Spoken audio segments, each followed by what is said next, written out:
21 कर 5 25 25 कार असलेल्या नसलेल्या सगळ्यांना सुखी ठे आणि आमच्या जय जवान या दहीहंडी पथकाचं नाव अख्ख्या जगात प्रसिद्ध होऊ दे रे महाराजा.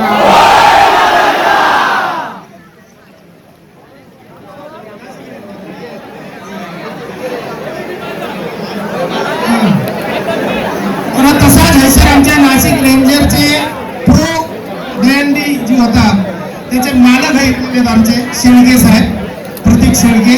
आणि ऐसर हे सगळे हंडे लावलेले आहेत. आज 10 हंडे लावलेले आहेत. आता 11 ह्या वर्षी 11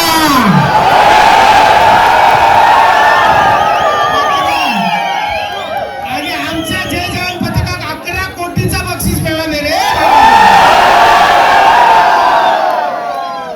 आणि हा 11 दहीहंडीचा जो मान ठेवलेला तो भगवान श्रीकृष्णान मान्य करून घेऊचो रे महाराजा.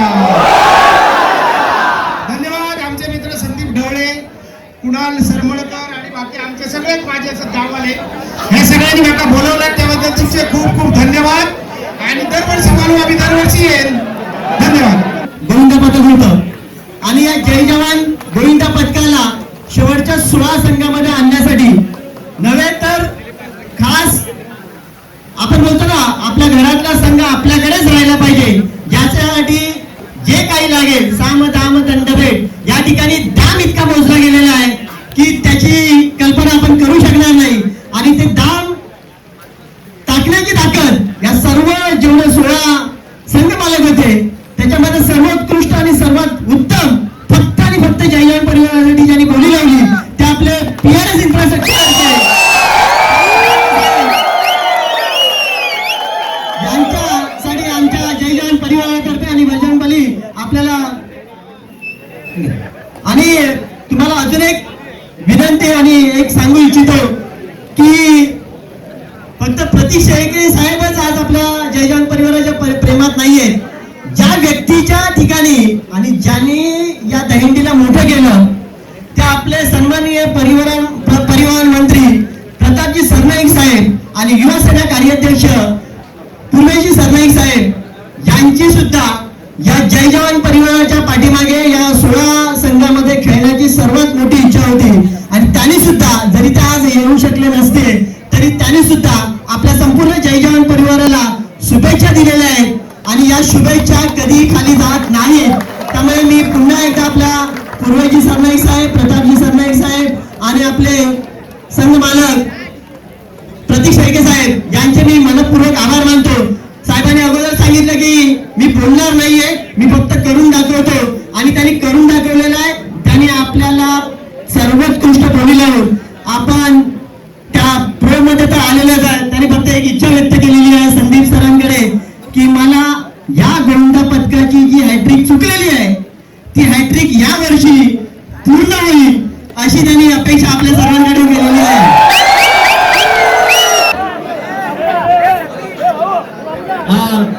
सर्वप्रथम आपण गाराणं घालून घ्यायचं आहे. आता आपण या ठिकाणी नारळ वाढवला जात आहे. सर्वांनी टाळ्या वाजवा आणि अशा प्रकारे जय जवान क्रीडा मंडळ गोविंदा पथकाचे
भाई बोलते